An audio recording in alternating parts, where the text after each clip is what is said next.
Topic है अपना logical reasoning, कह सकते हो तार्किक अभियोगिता। बहुत इंपॉर्टेंट और बहुत हमारा फेवरेट टॉपिक है। आप लोगों के लिए भी बहुत जरूरी है। इसमें हम लोग 5 चीजें पढ़ने वाले हैं। पहला पढ़ेंगे स्टेटमेंट एंड अजम्पशन। पहला हम लोग पढ़ेंगे सर स्टेटमेंट एंड अजम्पशंस, या स्टेटमेंट एंड देयर अजम्पशंस, वो एक ही बात होती है। अजम्पशंस, ठीक है, अजम्पशंस बोलते हैं, एज्यूम करना। अजम्पशंस हिंदी में कहते हैं कथन एवं पूर्व धारणाएं। कथन एवं पूर्व धारणाएं। पूर्व धारणा को पूर्वानुमान भी बोला जाता है। आप कभी कभी देखना इसको पूर्वानुमान भी लिखा हुआ मिल जाता है। स्टेटमेंट एंड अजम्पशन पहला। दूसरा हम लोग पढ़ेंगे sir statement and their course of action. Statement and their course of action. Action Hindi में कहते हैं कथन एवं कार्यवाही। इसको सर हिंदी में कहते हैं कथन एवं कार्यवाही। तीसरा हम लोग टॉपिक इसमें पढ़ेंगे सर स्टेटमेंट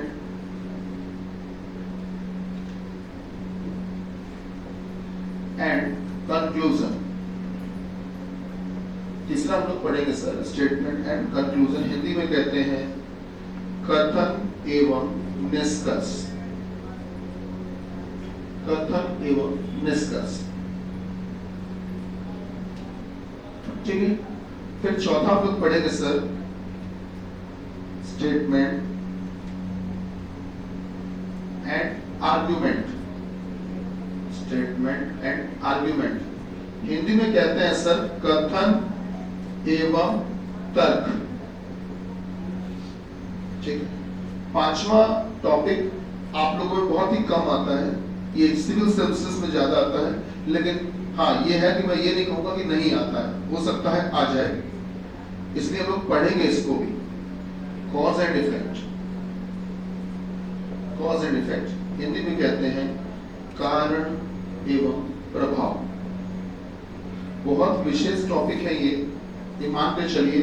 अक्सर आप लोगों की एक समस्या रहती होगी कि सर इसके क्वेश्चन लोग बहुत गलत होते हैं।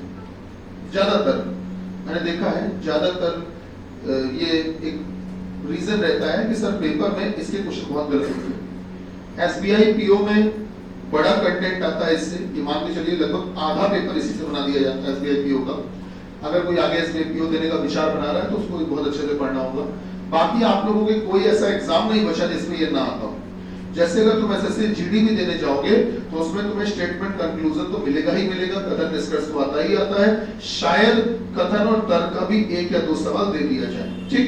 ये मैं बता रहा हूँ एसएससी जीडी के लिए। बाकी यूपीएसआई वाले तो इसमें कुछ छांटने का सोचे भी ना कि इसमें ये छांट के अलग कर दें, उनको सब कुछ पढ़ना पड़ेगा। यूपीएसआई वालों को इसमें कुछ भी नहीं छोड़ना है सर, ठीक है। हमने जो टॉपिक के नाम लिखे क्रम से लिखे। हकीकत यह है कि इनमें लॉजिक है, जिस वजह से हमने इस क्रम से लिखे। चाहते तो कॉज एंड इफेक्ट को ऊपर भी लिख सकते थे या कंक्लूजन वाले को ऊपर लिख सकते थे, लेकिन नहीं लिखा है, क्रम से लिखे। तो इनका जो अप्लाई करने का तरीका होता है वो भी यही क्रम से होता है। रीजनिंग जो है हमारी वो बेसिकली 3 पार्ट्स में बटी है। ध्यान सुनिएगा। एक होती है हमारी क्रिटिकल रीजनिंग। क्रिटिकल रीजनिंग एक होती है सर हमारी एनालिटिकल रीजनिंग। एनालिटिकल रीजनिंग और एक होती है हमारी लॉजिकल रीजनिंग। बेसिकली 3 पार्ट में हमारी रीजनिंग बटी है, ठीक है। जैसे आप गणित में पढ़ते हो ना, बीज गणित, अंक गणित, ऐसा कुछ पढ़ते हो ना, 2-3 यही तो नाम कर लेते हैं अलग-अलग लोग। यही काम रीजनिंग में भी होता है। रीजनिंग में 3 पार्ट में बटी है। जो क्रिटिकल रीजनिंग है इसमें हमारे वो सारे टॉपिक आ जाते हैं, जैसे कि clock, calendar, dice, cube, direction, blood relation, coding, decoding, ये सब कुछ इसमें आ जाता है। एनालिटिकल में आता है हमारा विश्लेषणात्मक तर्क शक्ति में हमारा। इसमें हम लोग जो पढ़ते हैं इनपुट आउटपुट, सुना होगा आपने, है ना। इसके अलावा हम लोग पढ़ते हैं इनपुट आउटपुट के साथ साथ में डिसीजन मेकिंग। अभी कुछ दिनों पहले ही पढ़ा होगा आपने, पढ़ा है कि नहीं पढ़ा, ठीक है। डेटा सफिशिएंसी भी इसी के अंदर आता है, एनालिटिकल के अंदर ही आता है, ठीक है। अच्छा, इसके अलावा इनइक्वालिटी भी इसी का ही पार्ट होता है, एनालिसिस करने का ही। इनइक्वालिटी एक टॉपिक आप पढ़ते हो वो भी इसी का ही पार्ट होता है, इनइक्वालिटी में ही आता है, ठीक। आप लोगों को देखिए अलग अलग नाम और उसके चैप्टर हम इसलिए नहीं बताते हैं कभी भी, क्योंकि फिर आप ये कंफ्यूज हो जाओगे कि सर हम पहले ये पढ़े कि ये पढ़े क्या पढ़े। पढ़ना आपको सभी कुछ है, तो उसमें इनके गार्जियन का नाम जानने की कोई विशेष जरूरत नहीं। लॉजिकल रीजनिंग जो है वो ये सामने लिखी हुई है आपके। बेसिकली लॉजिकल रीजनिंग ये होती है जो सामने लिखी हुई है, ठीक है। इसमें ये टॉपिक अलग अलग पढ़ने होते हैं, ये हम लोग पढ़ेंगे साथ में। चलिए, इस चैप्टर की एक विशेषता ये है कि इसमें भी आपको एनालिसिस करना पड़ेगा, इसमें भी एनालिसिस करना पड़ेगा। एनालिसिस का मतलब होता है विश्लेषण, इसमें भी आपको चीजों का विश्लेषण ही करना पड़ेगा, ये मान लीजिए विश्लेषण, ठीक है। चीजों को देखना, उनका विश्लेषण करना। अब ध्यान दीजिएगा, विश्वास मानिए आप सबका हम ब्रेन वॉश कर देंगे थोड़ी देर में। जितने बैठे हो हम सबका ब्रेन वॉश कर देंगे। तुम क्या, किस बैकग्राउंड से हो, क्या सोचते थे, क्या तुम्हारे सोचने का तरीका है, तुम चीजों को कैसे डिसाइड करते हो, कुछ भी तुम्हारी निजी लाइफ, तुम स्वभाववश कैसे हो, तुम्हारा व्यक्तिगत जीवन कैसा है, हम सब बदल देंगे इस एक आधे घंटे के अंदर, सब बदल देंगे। मतलब ये हम प्रॉमिस कर रहे हैं। इन चैप्टर्स को पढ़ने का फायदा क्या होता है, जैसे मैं आपको बताऊं, अक्सर हम जब कहीं पर कुछ बात करते हैं, बोलते हैं, बेसिकली कहीं पर हमको स्पीच देने के लिए बुलाया जाता है। ज्यादातर कहीं अगर हम मौजूद होंगे तो स्पीच देने के लिए हमको जरूर बुलाया जाता है, कहीं भी किसी जगह गेस्ट एज अ गेस्ट होते हैं। ज्यादातर जगह पे प्रोग्राम्स को ऑर्गेनाइज करने के लिए भी हमसे सलाह मांगी जाती है कि सर इसमें क्या आपको एंकरिंग में लोगों को सलाह दीजिए, क्या बोलना बेहतर रहेगा। इस सब के पीछे एक वजह है, शब्दों का चुनाव, भाषा शैली और जो आपके बोलने का टोन है, आवाज, उसका नोट कितना रहना चाहिए, कब टोन ऊपर जाए, कब नीचे आए, कब कांस्टेंट रहे, और शब्दों का चुनाव बहुत आवश्यक होता है किसी भी बात को बोलने के पीछे। ये एक वजह है जिसकी वजह से हमको स्पीच देने के लिए नॉर्मली लोग बुला लेते हैं कि सर आप बोलिए, 2 शब्द बोलिए, 10 शब्द बोलिए, मतलब बोलिए कुछ जिससे कि लोग सुनेंगे और संभवतः आपकी बात मानेंगे। लॉजिकल रीजनिंग विशेष बात है, मैं आपको क्यों कह रहा हूं कि मैं आपका ब्रेन वॉश कर दूंगा। ब्रेन वॉश करने का मतलब यह है कि अभी तक चीजों को आप जैसे सोचते थे, जो आप एक्शन लेते थे, जो आप फैसला लेते थे, या जब आप किसी से कोई बात कहते थे तो अपना एक रीजन देते थे, तर्क देते थे, और किसी भी बात के पीछे रीजन के साथ साथ उसका क्या प्रभाव पड़ता था आपके ऊपर, ये सारी चीजों को हम लोग ध्यान से देखने वाले हैं और आपको बताएंगे आपको भी जीवन में ऐसे ही देखना है।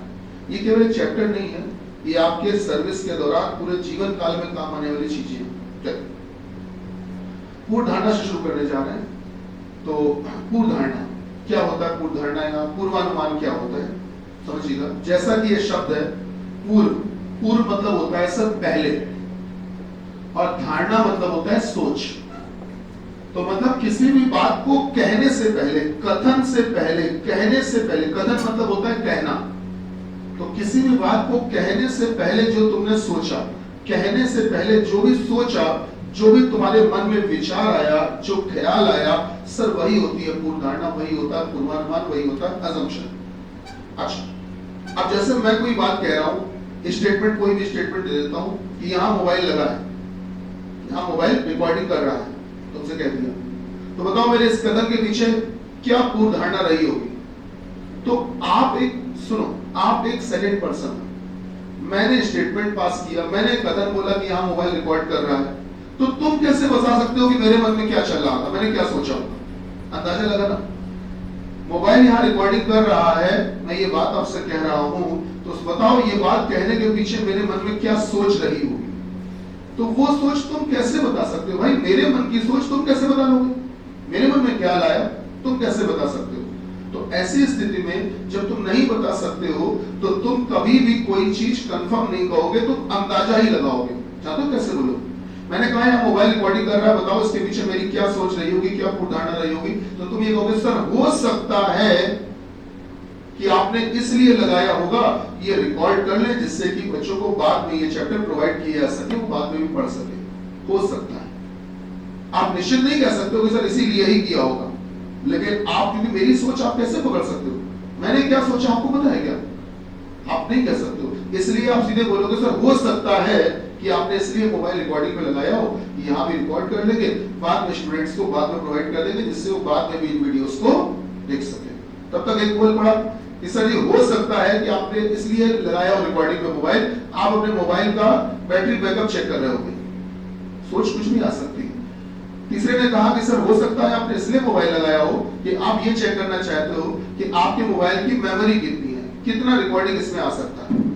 तब तक एक बोल पड़ा कि सर हो सकता है आपने इसलिए लगाया हो जिससे कि आप अपने आप को सेलिब्रिटी घोषित करना चाहते हो। मन में तमाम विचार आ सकते हैं, सबके मन में अलग अलग थॉट्स आ सकते हैं। अब जाहिर सी बात है कि चीजें कितनी रिलेवेंट हो वो इंपॉर्टेंट है। हमेशा ध्यान रखिएगा, कभी भी आप जब भी किसी के बारे में कोई बात कहो, कुछ भी सोचो, कोई धारणा लगाओ, अंदाजा लगाओ, तो हमेशा अच्छा लगाना। अपनी सोच के मुताबिक मत लगाना कि मैं ऐसा सोचता हूं इसलिए तुमने भी ऐसा ही सोचा होगा। नहीं, तुम ये मानना कि सामने वाला इंसान बहुत अच्छा है, वो सोचेगा तो अच्छा ही सोचेगा, कभी गलत नहीं सोचेगा। आप हमेशा सामने वाले की सोच के बारे में तय करना, तो हमेशा ये तय करना कि सर इसलिए आपने ये सोचा होगा क्योंकि कुछ आप अच्छा सोचना चाह रहे होंगे। जैसे कल पनकी मंदिर में भंडारा था, ठीक, भंडारा था, तो हमने पनकी मंदिर में कल भंडारा प्रभु की कृपा से थोड़ा सा आयोजन हुआ, तो इसके ये कथन हमने आपसे बोल दिया, इसके पीछे मेरी क्या सोच रही होगी, हमने पनकी मंदिर में ही क्यों भंडारा किया, क्या सोच रही होगी। अब इसमें सोच अलग अलग आती है, तुम्हारे मन में कई सोच आ गई है, हम बताने जा रहे हैं, ठीक है, बस वही नहीं करना जो हम बताने जा रहे हैं, ठीक है। चलो पहली सोच, सर जी पनकी मंदिर में इसलिए भंडारा किए थे आप, वहां कोई पहुंच पाएगा नहीं यहां से।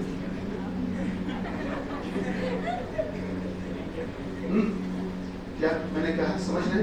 तो इस जगह पे जैसे ही आपने ये सेंटेंस बोला तो आपने अपना हित अहित, अपने फायदे नुकसान को सोच के तुरंत बोल दिया, तो इसका मतलब आपने अपनी सोच बोल दी। आपको सामने वाले की सोच बतानी है, और सामने वाले की सोच चाहे वो जितना भी घटिया इंसान क्यों ना हो, पॉजिटिव ही देनी है आपको।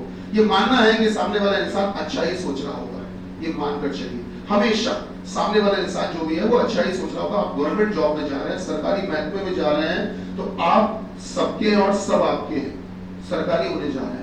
सरकारी हो गए मतलब अब आपकी प्राइवेट लाइफ नहीं रही, निजी लाइफ खत्म हो गई, अब आप सरकारी होने जा रहे हैं। परिस्थिति ये होगी कि अब आप जो भी काम करेंगे वो सबके हित के लिए करेंगे, ये मानकर चलिए। तो सर पूर्ण धारणा मुद्दे पे आते हैं, तो एक छोटी सी लाइन लिखिए जल्दी से, ये लाइन ही आपके लिए बहुत इंपॉर्टेंट हो जाएगी, बहुत इंपॉर्टेंट लाइन है जो लिखवाने जा रहे हैं।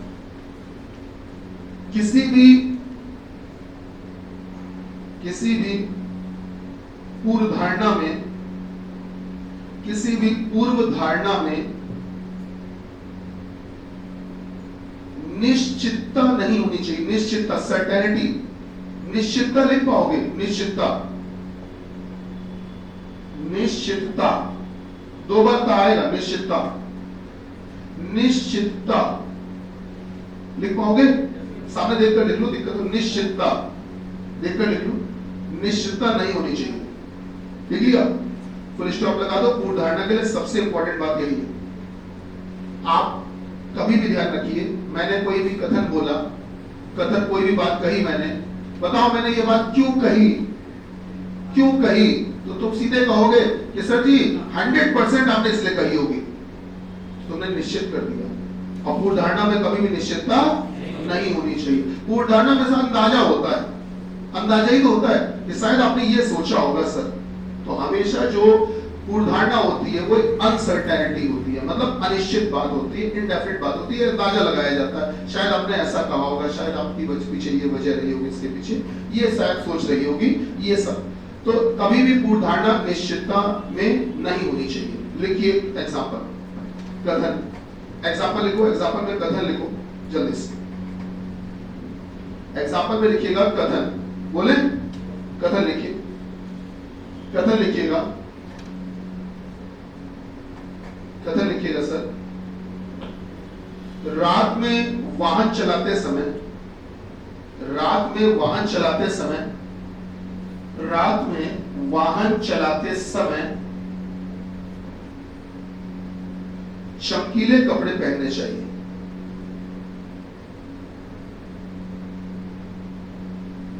चमकीले कपड़े पहनने चाहिए, भैया लिख लिया। अच्छा, चमकीले मतलब वो नहीं मिथुन चक्रवर्ती डिस्को डांस नहीं, चमकीले मतलब थोड़े से ऐसे जैसे व्हाइट है, येलो है, थोड़े से रेडियम टाइप के कपड़े पहनने चाहिए। लिख लिया, लिखो पूर्व धारणा,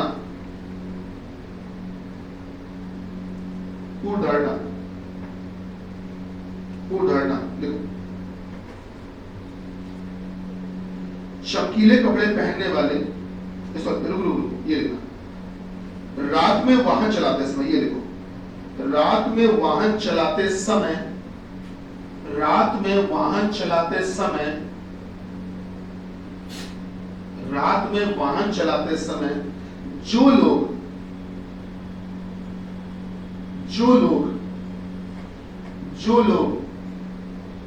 चमकीले कपड़े नहीं पहनते हैं, जो लोग चमकीले कपड़े नहीं पहनते हैं, जो लोग चमकीले कपड़े नहीं पहनते हैं, उन सभी का एक्सीडेंट हो जाता है, उन सभी का एक्सीडेंट हो जाता है, उन सभी का एक्सीडेंट हो जाता है। लिखा आपने? ठीक, अब आप ध्यान दीजिए, हमने क्या बोला? रात में वाहन चलाते समय चमकीले, कथन क्या बोला था? रात में वाहन चलाते समय चमकीले कपड़े पहनने चाहिए। अब इन्होंने अंदाजा क्या लगाया पता है? इन्होंने पूर्व धारणा क्या बोली कि शायद आप सर ये कथन इसलिए बोले होंगे, आपने जो स्टेटमेंट दिया वो इसलिए दिया होगा क्योंकि शायद रात में जो लोग चमकीले कपड़े बिना पहने वाहन चलाते हैं उन सबका एक्सीडेंट हो जाता होगा, इसीलिए आपने ये बात बोली। सर सभी का एक्सीडेंट हो जाता होगा, जो लोग चमकीले कपड़े नहीं पहनते हैं उन सभी का एक्सीडेंट हो जाता होगा। सर सभी का एक्सीडेंट हो जाता होगा, सभी शब्द को अंडरलाइन करो, सभी शब्द को अंडरलाइन करो और इस पूर्व धारणा को गलत कर लिया। ठीक है, अब ये पूर्व धारणा सही कब हो सकती थी? गलत तो कर दी हमने कि सर ये गलत थी पूर्व धारणा। क्यों? क्योंकि जो लोग चमकीले कपड़े नहीं पहनते रात में वाहन चलाते समय उन सबका एक्सीडेंट हो जाता है। ऐसा कैसे हो सकता है? सर अगर ये पूर्व धारणा आपको सही करवानी हो तो इसमें ये कर सकते हो, आमतौर पर या ज्यादातर, क्या कहोगे? आमतौर पर या ज्यादातर या सामान्यतः उन लोगों का एक्सीडेंट हो जाता है। मतलब ये कि सर ऐसा देखा गया है कि आमतौर पर या ज्यादातर, ज्यादातर और सभी में अंतर होता है, समझिएगा, ज्यादातर ऐसा देखा गया है, ज्यादातर लोगों का एक्सीडेंट हो जाता है जो लोग रात में चमकीले कपड़े नहीं पहनते। तो अगर इस सभी की जगह अगर मैं शब्द लिख देता हूं आमतौर पर या ज्यादातर लिख देता हूं तो ये पूर्व धारणा क्या हो जाएगी? सही है। क्या बात समझ रहे हैं? मैंने जो ये नियम बताया कि रात में वाहन चलाते समय चमकीले कपड़े पहनो, तो जाहिर सी बात है उसके पीछे मेरी सोच यही रही होगी कि कुछ लोगों को फायदा हो, चमकीले कपड़े पहनने से वाहन चलाने में कुछ सुविधा मिले, इसीलिए मैंने ये स्टेटमेंट दिया, तभी नियम बनाया कि रात में गाड़ी चलाते समय चमकीले कपड़े पहनिए। मैंने नियम क्यों बनाया है?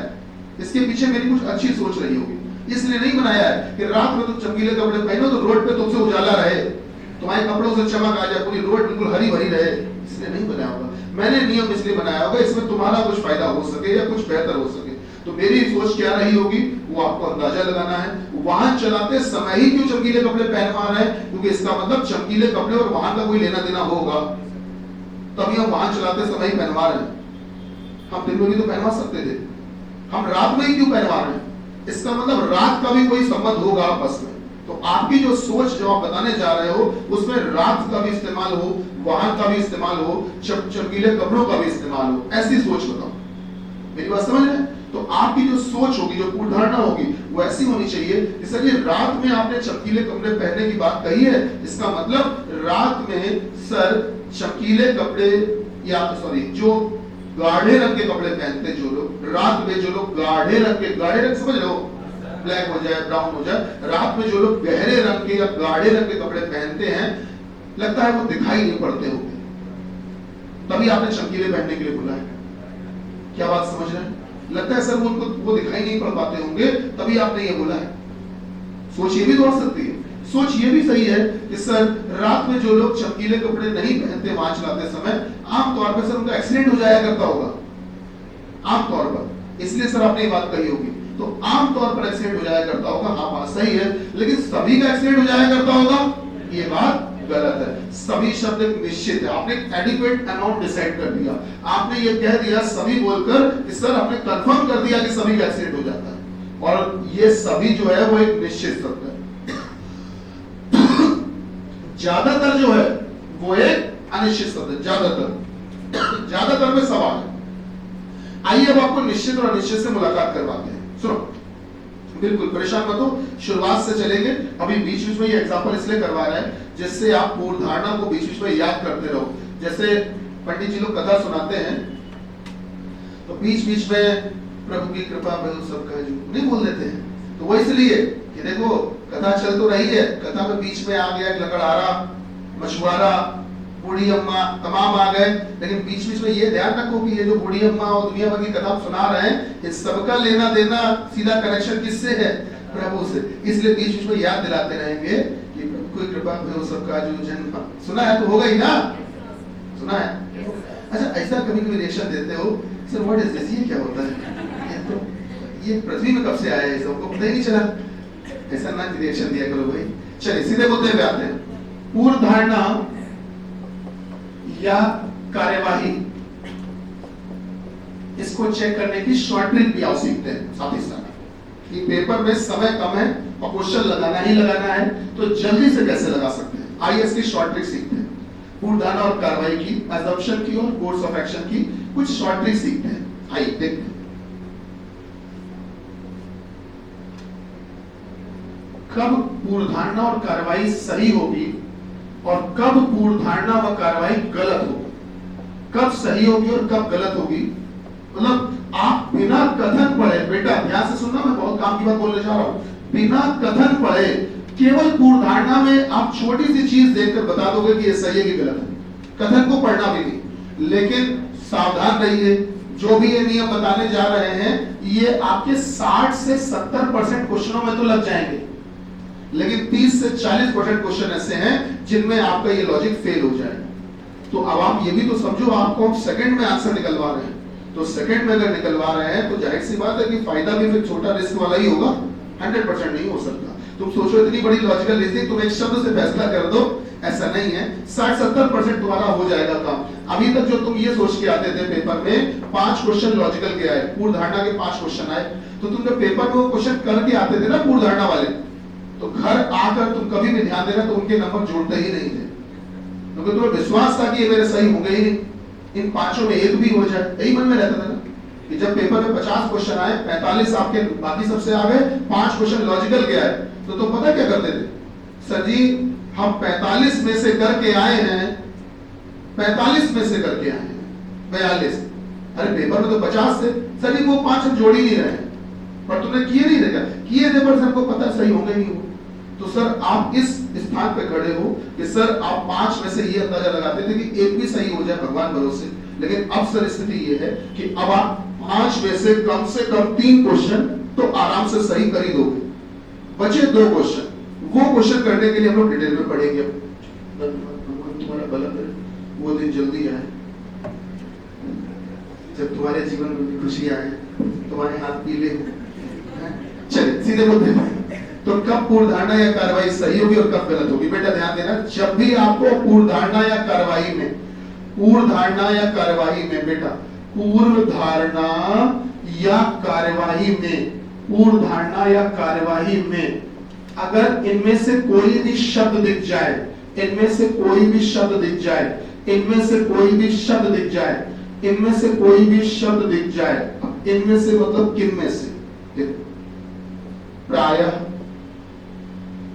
संभवतः, शायद, आमतौर पर, हो सकता है, हो सकता है, लगभग, ज्यादातर,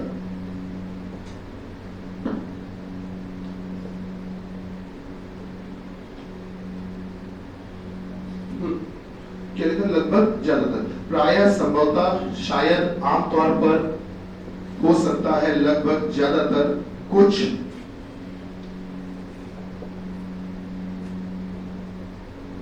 थोड़े बहुत,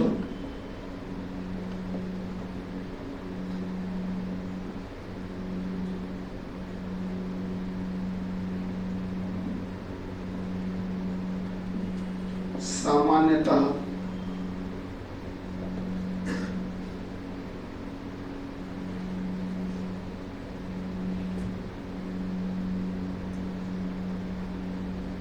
कुछ नहीं। अगर इनमें से कोई भी शब्द आपको मिल जाता है, अगर इनमें से कोई भी शब्द आपको मिल जाता है भैया, अगर पूर्ण धारणा में या कार्यवाही में इनमें से कोई भी शब्द आपको मिल जाए, इनमें से कोई भी शब्द मिल जाए, इनमें से कोई भी शब्द मिल जाए, तो उस पूर्ण धारणा और कार्यवाही को आप सीधे सीधे सही कर देना, सीधे सीधे सही कर देना। ज्यादातर सही होती है, ज्यादातर सही होती है। इनमें से कोई भी शब्द मिल जाए, आप उसको सीधे सीधे सही कर देना। ज्यादातर पूर्ण धारणा या कार्रवाई क्या होगी? सही पाई जाएगी। पूर्ण धारणा या कार्रवाई में शब्द अगर इनमें से कोई भी मिल जाए, ठीक। एक बात और ध्यान देना, जितने भी हमने शब्द लिखे, गौर करो, ये इनडेफिनिट वर्ड्स हैं, इनडेफिनिट है ये, कोई भी सर्टेन नहीं, निश्चित नहीं। आमतौर पर, आमतौर पर का मतलब क्या हमेशा होता है क्या? आमतौर पर का मतलब होता है ज्यादातर, तो ये निश्चित नहीं है। कुछ डिप्लोमेटिक वर्ड है, मतलब ये जिनमें जो भी बात कही गई है वो घुमा फिरा के कही गई है, अंदाजे से कही गई है, लगभग में कही गई है। तो लगभग भी लिखा होगा, कहीं लिखा है लगभग? हाँ, तो जितनी बातें कही है वो सब अंदाजे से कही, शायद इतना या कुछ थोड़ा बहुत, ज्यादातर, प्राय, आमतौर पर, ठीक है ना। और एक शब्द आपको और दे दिया जाता है इसमें, कभी कभी, कभी कभी। तो ये जितने भी शब्द आपने लिखे हैं, ये सारे के सारे शब्द जो हैं वो अनसर्टेन है, मतलब अनिश्चित शब्द हैं। ये सारे के सारे जो है वो अनिश्चित शब्द हैं। अनिश्चित शब्द का मतलब क्या होता है? अनिश्चित शब्द का मतलब वो जिसमें बात ऐसी कही जाए वो जो थोड़ी बहुत अंदाजे से हो, मतलब 100% श्योर बात ना हो, लगभग लगभग की बात हो। तो अगर कभी भी ऐसी बात आ जाए उदाहरण या कार्रवाई में, तो आप उसको सही कर देना। अच्छा, अगर इन शब्दों के आने पर सही कर रहे हो तो किन शब्दों के आने पे गलत करोगे? तो अगर आपको पूर्व धारणा या कार्यवाही में, पूर्व धारणा या कार्यवाही में अगर इनमें से कोई शब्द मिल जाए, आप देखना इधर वाले जो शब्द बनेंगे वो उन्हीं से बनेंगे, जो शब्द इधर में बनेंगे वो उन्हीं से बनेंगे। देखना कैसे, सब उन्हीं से बनेंगे। उनका विलोम है, उनका एंटोनिम लिखने जा रहे हैं यहाँ पर, जितने वहां पर है। वहां पर बात यह थी कि प्राय, प्राय मतलब होता है कि अक्सर देखा गया है ना। और यहां पे कर लो हमेशा, यहां पर शब्द कर लीजिए हमेशा, हमेशा। वहां प्राय था, यह हमेशा हो गया। संभवतः, संभवतः यहां कर दो निश्चित रूप से,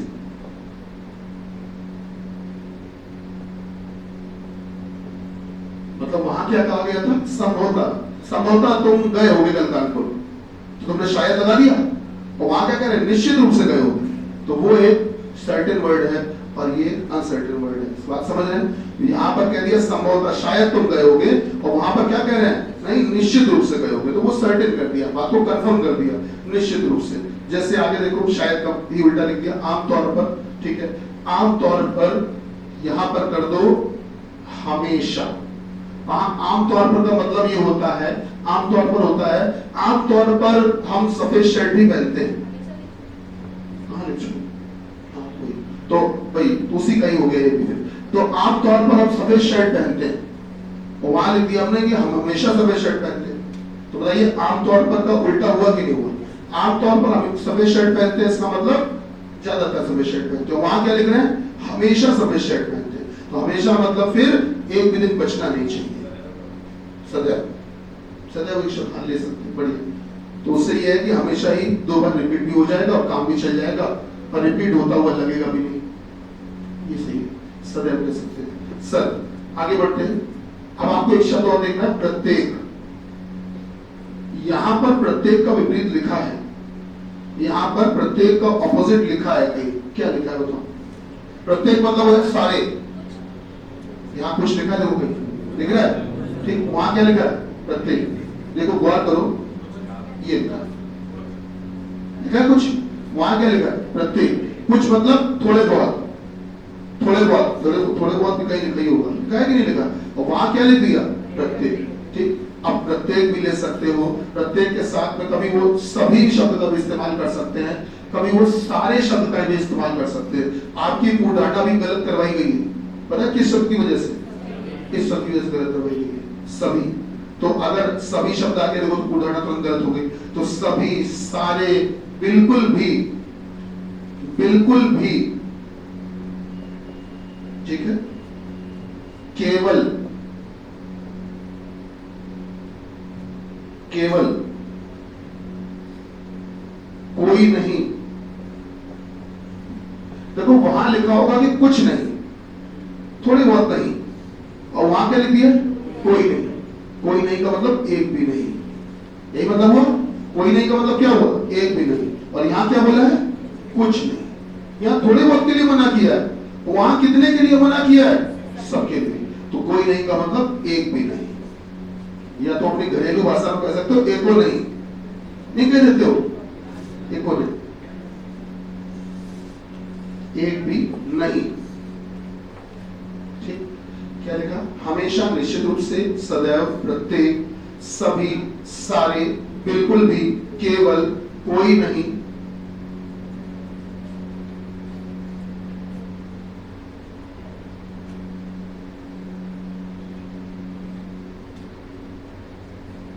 एक शब्द और दे देगा कभी पूरे, और एक शब्द दे सकता है बिल्कुल नहीं, बिल्कुल नहीं।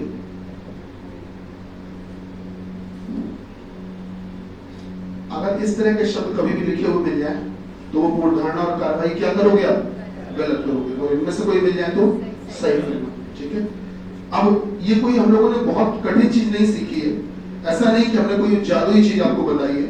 सीधी सी बात, आप अगर इनको एक शब्द में खत्म करना चाहो इस बात को, तो वो ये है सर कि इधर पर जो शब्द लिखे हैं वो सर्टेन है, मतलब निश्चित शब्द लिखे हैं।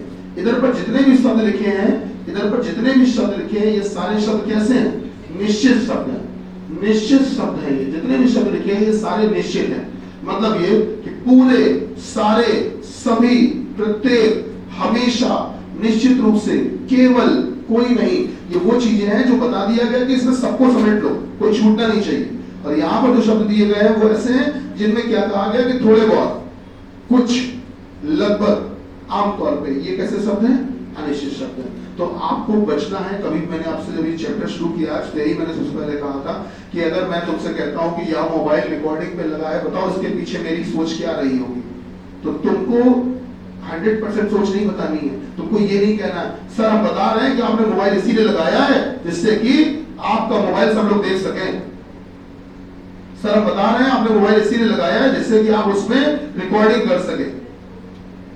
आप रिकॉर्डिंग हो रही हम भी जानते हैं, लेकिन ये बात आपको श्योरली नहीं कहनी है कि सर इसीलिए ही लगाया है।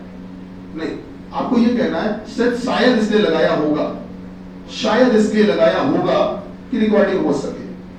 तो सही है। लेकिन तुम ये कह दो कि नहीं सर इसीलिए ही लगाया है कि रिकॉर्डिंग हो सके, तो ये बात क्या होगी? गलत। क्या बात समझ पा रहे हैं कि आप पूर्ण धारणा में एक अंदाजा ही लगाओगे, आप बिल्कुल श्योर नहीं हो सकते हो कि सर ऐसा ही हुआ होगा, बिल्कुल यही हुआ होगा, इसीलिए ही किया होगा, इसी वजह से ही ये बात यहाँ पर हुई होगी, आप श्योर नहीं कह सकते हो। तो इनमें से कोई भी शब्द मिल जाए सीधे पूर्ण धारणा सही और इस स्थिति में गलत। नोट कर लिया भैया? ठीक है। अब आ जाते हैं आगे, अब आगे चलते हैं। ये तो हो गई कि एक शब्द से कैसे सॉल्व किया जाए। अब नीचे पहला पॉइंट लिखिए जल्दी से, पहला पॉइंट। तो आपको जीवन में कौन कौन सी मुश्किलें मिलेंगी अब देखना। देखो पहला पॉइंट,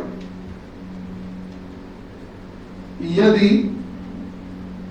यदि दोनों से ही एक एक शब्द मिल जाए, पहला पॉइंट आप लिख रहे हो, यदि दोनों से ही एक एक शब्द मिल जाए, यदि दोनों से ही एक एक शब्द मिल जाए,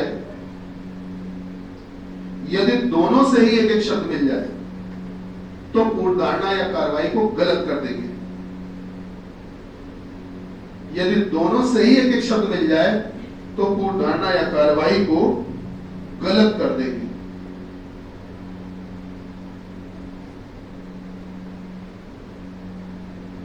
गलत कर देंगे। ठीक, नीचे लिखो एग्जाम्पल, लिखो सामान्यतः, सामान्यतः,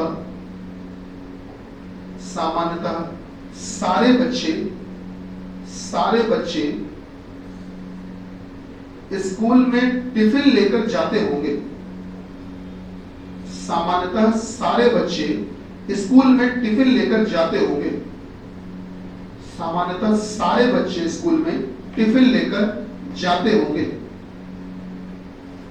अब देखो, सामान्यता मतलब की बात हो गई यहाँ की, सही बात है, और सारे मतलब बात यहाँ की। तो एक शब्द मैंने इसका भी दे दिया, एक इसका भी दे दिया, कंफ्यूजन शुरू हो जाना चाहिए। आप इसको कर दो गलत। ये जो भी हमने पूर्ण धारणा कार्रवाई बोली है, क्या बोली है? गलत बोली। किस वजह से गलत हो गई? क्योंकि एक पॉजिटिव और एक नेगेटिव दोनों के शब्द है, तो सम्मान किसका करना? नेगेटिव वाले। क्या बात समझ पा रहे हैं? एक शब्द उसमें से मिल जाए, एक इसमें से मिल जाए, तो आपको गलती करना पूर्ण धारणा कार्रवाई को। दूसरा एग्जांपल लिखिए, सॉरी दूसरा पॉइंट लिखिए, दूसरा पॉइंट बोले, लिखिए, यदि दोनों में से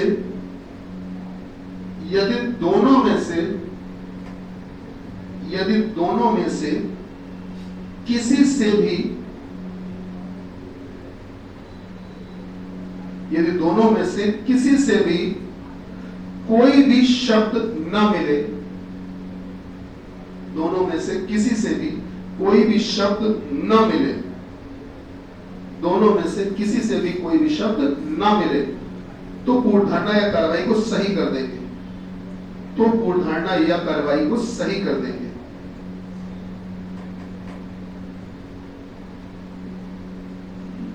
पूर्ण धारणा या कार्रवाई को सही कर देंगे। यह लिखा मतलब क्या हुआ कि सर आपको ऐसा भी तो कभी होगा कि इनमें से कोई शब्द ही ना दिया जाए, तब सेंटेंस बोल दिया जाए। तो वह ऐसी स्थिति में आपको क्या करना है? सही करना। और दोनों से अगर एक शब्द मिल जाए तो गलत करना। क्या बात समझ पा रहे हैं सर? तो ये दो परिस्थितियां हैं जिनमें आप फंसने वाले थे कि आप सर पेपर में क्वेश्चन करोगे तो सर अगर दोनों शब्द आ जाए तो क्या करना है, और अगर दोनों में से किसी शब्द ना आए तो क्या करना है, और बाकी अगर इसका शब्द आ गया तो सही, और उसमें से अगर कोई शब्द आ गया तो गलत। सीधा सा हिसाब किताब। विश्वास मानिए, ये अभी हमने पूर्ण धारणा कार्रवाई का सिर्फ छोटा सा डेमोन्स्ट्रेशन दिया है। 60 से 70% क्वेश्चन आपके सही हो जाएंगे। मैं लिखित गारंटी ले रहा हूं इस बात की। 60 से 70% केवल शब्दों से निपट जाते हैं। 60 से 70% केवल शब्दों से। और शब्दों में कुछ ज्यादा थोड़ी ना याद करना। आप पता है, तुमने इनका एक पैटर्न सीख लिया, फॉर्मेट, कि सर कौन से शब्द हैं जो अनिश्चित में आते हैं, कौन से शब्द हैं जो निश्चित में आते हैं। तुमने पैटर्न सीख लिया। अब इसमें से हम कुछ शब्द लिखना भूल भी गए, मान लो पेपर में कोई नया शब्द आ गया, अगर वो नया शब्द आ गया तो देख लेना निश्चित वाला है कि निश्चित वाला। अगर तुम्हें लग रहा है सही तो 100% निश्चित वाला शब्द है तो फिर ठीक है, गलत कर दो। अगर तुम्हें लगे कि सर ये डाउटफुल वाला है, लगभग वाला, तो फिर सही कर दो। बात समझ लो। तो अब हम शब्दों की पहचान, शब्दों की बनावट देखो कैसी है। ये ऐसे हैं जो लगभग अंदाजे वाले हैं कि शायद होंगे पूरे, शायद होंगे शायद इतने। और यहाँ पर जो है शायद वायद नहीं, यहाँ कंफर्म बातें की गई। और वहां बातें कैसी की गई है? अनकंफर्म। वहां पर कोई सर्टेन बात नहीं है, वहां बात कैसी हुई है? कंफर्म बात की है। अच्छा चलिए, 60-70% के लिए तुमने फीस नहीं जमा की थी, तुमने फीस तो जमा की थी 100% के लिए।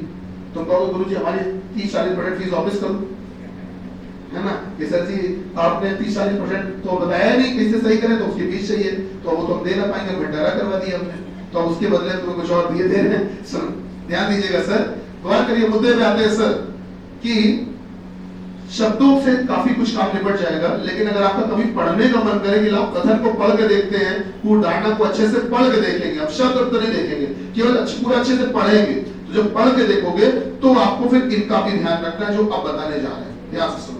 और ये चीजें ज्यादा विशेष है जो अब बताने जा रहे हैं, ये चीजें ज्यादा विशेष है जो अब बताने जा रहे हैं, जो अब बताने जा रहे हैं। मतलब ये कि सबसे पहली जो वरीयता होती है वो इन्हीं की होती है जो बताने जा रहे हैं। ठीक है, शब्द तो एक जुगाड़ है, एक जुगाड़ है कि जिससे आप पेपर में जल्दी से कुछ क्वेश्चन सही कर सकते हो। जहां तुम अभी तक इस स्थिति में थे कि पेपर देने गए और पेपर में तुम्हें ये लगता था कि 1 या 2 ही सही हो जाए, बड़ी बात है, वहां पर अब तुम्हारे कम से कम 2 से 3 क्वेश्चन सही होंगे ही होंगे। अब हम ये बता रहे हैं शब्दों के भरोसे। लेकिन अगर तुम अब इस बात को भी सीख लेते हो जो अब हम बताने जा रहे हैं, तो फिर 2-3 क्वेश्चन नहीं, सारे के सारे सही होंगे। आइए देखते हैं कैसे। ध्यान दीजिए,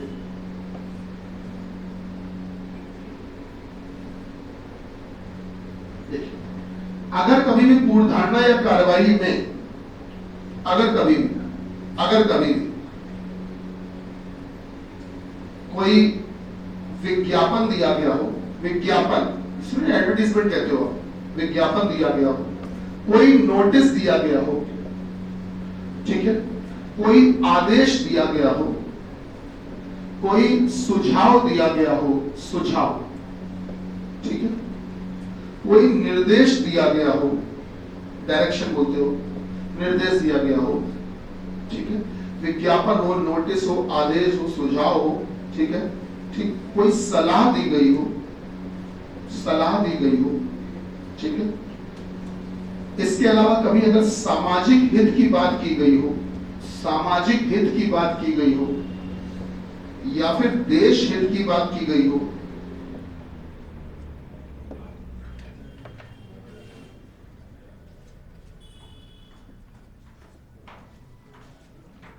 न्यायपालिका, न्यायपालिका, न्यायपालिका की बात हो, लोकतंत्र की बात हो, संविधान की बात हो, संविधान की बात हो, ठीक है,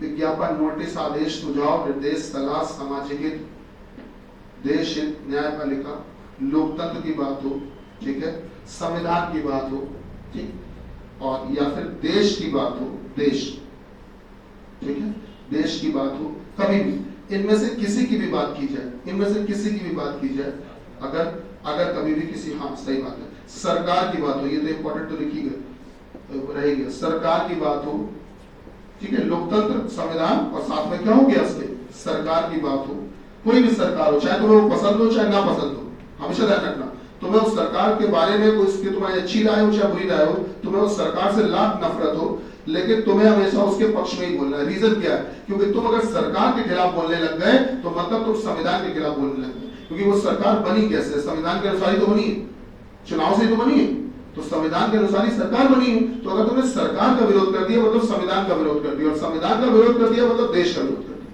बात समझ आए? इसलिए हमेशा सरकार हो या कभी भी शासन या प्रशासन हो, ब्यूरोक्रेट्स हो, ठीक है, शासन या प्रशासन कुछ भी हो, हमेशा हमेशा हमेशा इनके पक्ष में, इनके पक्ष में, इनके पक्ष में मतलब फेवर में, इनके पक्ष में बात की जानी चाहिए, या इनके पक्ष में बात की गई हो।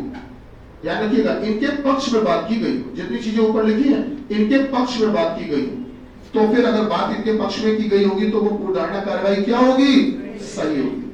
और अगर इनके खिलाफ बात की गई हो, अगर इनके खिलाफ, इनके अगेंस्ट बात कर दी गई, मान लो गलती से अगर इनके खिलाफ कोई बात कर दी गई, इनके खिलाफ अगर बात कर दी गई तो क्या करोगे? बात की गई हो, अगर इनके खिलाफ बात की गई हो तो फिर वो पूर्वधारणा कार्रवाई क्या होगी? गलत। मैंने यहाँ दोबारा नहीं लिखा, बस ऐसे एरो लगा दिया, आप समझ जाइएगा कि अगर इनके पक्ष में बात की गई हो, इनके सपोर्ट में बात की गई हो तो पूर्वधारणा कार्रवाई सही होती है, और अगर इनके खिलाफ बात की गई हो तो फिर वो पूर्वधारणा कार्रवाई क्या होती है भैया? गलत होती है। सोचिए आप जरा, आज भी स्थिति ये है, अपना हिंदुस्तान का जो कल्चर है, हिंदुस्तान का सभी की बात करें अगर, हिंदुस्तान में खास तौर से हम लोग बहुत साफ दिल के लोग हैं, सच्चाई उनको बताएं, हम लोग कुछ ज्यादा कुछ नहीं, भावनाओं का ही खेल हम लोग के साथ रहता है। आप नोटिस करना, आप लोगों ने नमस्ते लंदन मूवी देखी है?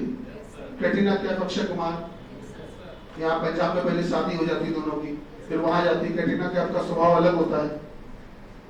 जब कैटरीना कैफ और वो जो अक्षय कुमार है वो एक शिप में या किसी जगह पे पार्टी चल रही होती है, स्टार्टिंग में ही जब वो वापस निभा के ले जाती है अक्षय कुमार को यहाँ से, तो वहां पर कुछ अंग्रेज होते हैं जो भारत के बारे में कुछ भला बुरा बोलना शुरू कर देते हैं, शायद किसी को याद हो।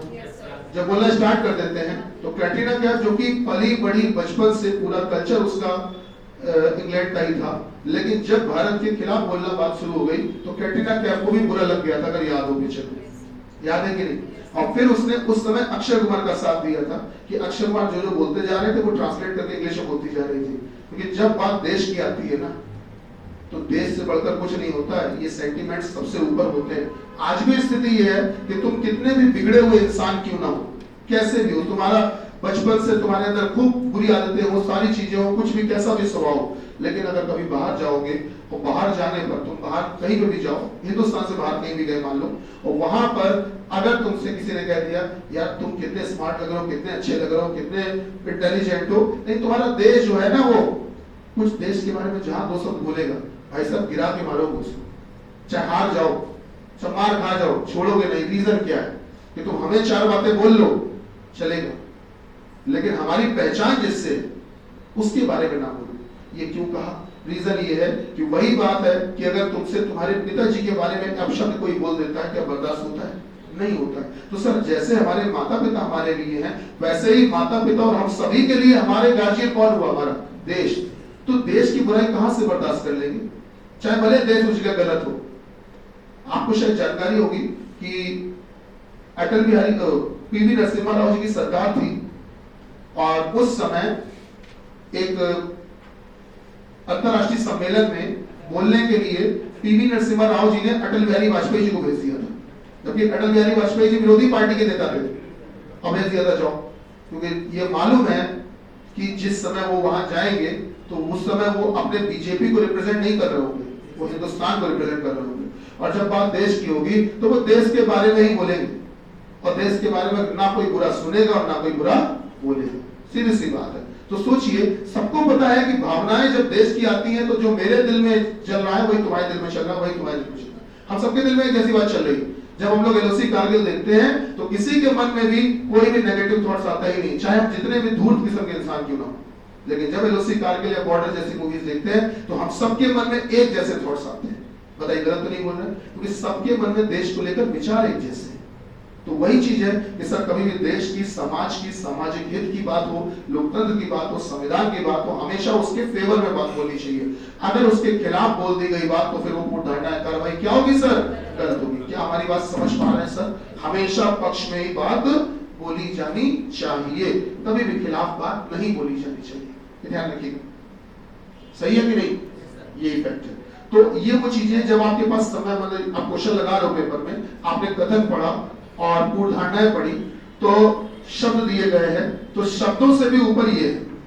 मान लो तुमसे कह रहे केवल हिंदुस्तान में ही सारे वैज्ञानिक बेकार होते हैं, तो आपको लगेगा गुरुजी केवल आपने बोला है तो केवल के हिसाब से फैसला करेंगे। अरे केवल के हिसाब से ना करो, हिंदुस्तान की बात की है वो देखो, तो वहां पर शब्द इंपॉर्टेंट नहीं है, वहां पर देश इंपॉर्टेंट है। तो आप फैसला करोगे हिंदुस्तान के हिसाब से। क्या मेरी बात समझ रहे हैं? जब बात देश की हो, सामाजिक हित की हो, तो आप शब्दों पर ध्यान नहीं देंगे। शब्द तो एक शॉर्टकट थे जिनसे आप जल्दी आंसर लगा सकते थे, लेकिन अगर कभी शब्द भी और कुछ गंभीर बात भी की गई हो तो फिर बात इंपॉर्टेंट होती है, शब्द इंपॉर्टेंट नहीं होता है। आपने वाघा बॉर्डर सुना है? हिंदुस्तान में वाघा बॉर्डर आप जानते हो सर? वाघा बॉर्डर खूब यूट्यूब पे भी आता है, देखना। उसमें एक सोल्जर है जो ऐसे इधर उधर खूब तेज चल रहा होता है, ऐसे ताली बजा के ऐसे कर रहा होता है। कभी ध्यान दिया है? लोगों को पुशअप कर रहा होता है, इशारे करता है कि उधर की आवाज बहुत ज्यादा, तुम लोग ऐसे बेकार हो, नहीं वाली आवाज, ऐसे पुशअप करता है, लोगों को उकसाता है, चिल्लाओ। ये सच्चाई है कि जो तुम्हारे अंदर देश की बातें तुम अगर मोहल्ले में, समाज में खड़े करते हो, अब समय ये है कि सामने वो पाकिस्तान और दुश्मन सामने है, अब बताओ कितना दम है, चिल्लाओ। ऐसे तो करता है वाघा बॉर्डर में। तो कहने का मतलब ये है सर कि उस समय वो जो भावनाएं हैं दिल से निकलती है। कभी वाघा बॉर्डर कभी देखने जाना, सौभाग्य मिले देखने जाना, केवल एक काम करना जो मैं बता रहा हूँ, वाघा बॉर्डर जाना, वहां जो ऑडियंस बैठी होती है कभी नोटिस करना, जितनी ऑडियंस बैठी है उनमें से कम से कम 20 से 30% होंगे जो रो रहे होंगे, आंसू निकल आते लोगों के, रोंगटे खड़े हो जाते हैं, आंसू निकल आते लोगों के बाद वो सुनते सुनते, वो देखते देखते, वो जो सब ये सोल्जर जाते हैं पैर ऊपर करके सामने वाले से जो मुकाबला होता है, विश्वास मानिए लोगों के आंसू निकल रहे होते हैं, 20-30% रो रहे होते हैं वहां। अब वो रो किस लिए रहे होते हैं कि अब उनके अंदर के जो जज्बात है ना, उनको वो काबू नहीं कर पाए, रोने लगते हैं। ये सच्चाई है। तो जब भी बात देश की हो, सामाजिक हित की हो, न्यायपालिका की हो, कार्यपालिका की हो, संविधान की हो, लोकतंत्र की हो, तो सबसे पहले सरकार, सबसे पहले हमारा लोकतंत्र। आप अटल जी ने कहा भी था, याद होगा, ये देश नहीं झुकना चाहिए। सरकारें आएंगी जाएंगी, चुनाव होंगे नहीं होंगे, संविधान में बदलाव होगा, कभी कुछ अमेंडमेंट चलते रहेंगे, सारी नीतियां बनेगी, बिगड़ेंगी, कुछ भी होगा, लेकिन देश नहीं झुकना चाहिए, देश अमर रहना चाहिए। गलत तो नहीं कह रहे हैं, सच्चाई है। तो सबसे पहले ये, तो इनका सम्मान सबसे पहले। तो वही चीज है कि कोई मुझे मेरे पास आया, बुके लेकर आया, माला लेकर आया, बढ़िया सा गिफ्ट भी लाया, मुझे माला पहनाई, बुके दिया, पैर छुए, खूब हाथ जोड़ के बात कर रहा था और हमसे खूब अच्छे सम्मान से, अरे आदरणीय श्री श्री 1008 संजय सर जी आप आ गए, बहुत अभाग्य हमारे, दुनिया भर का सम्मान करते। लेकिन आप जिस देश में रहते हो ना, एक बात बताएं, बुरा ना मानना, जहां उसने बोलना शुरू किया तो माला अल्लाह धरी किनारे, समझ रहे हो कि नहीं कि इंपॉर्टेंट क्या हो जाएगा उस समय।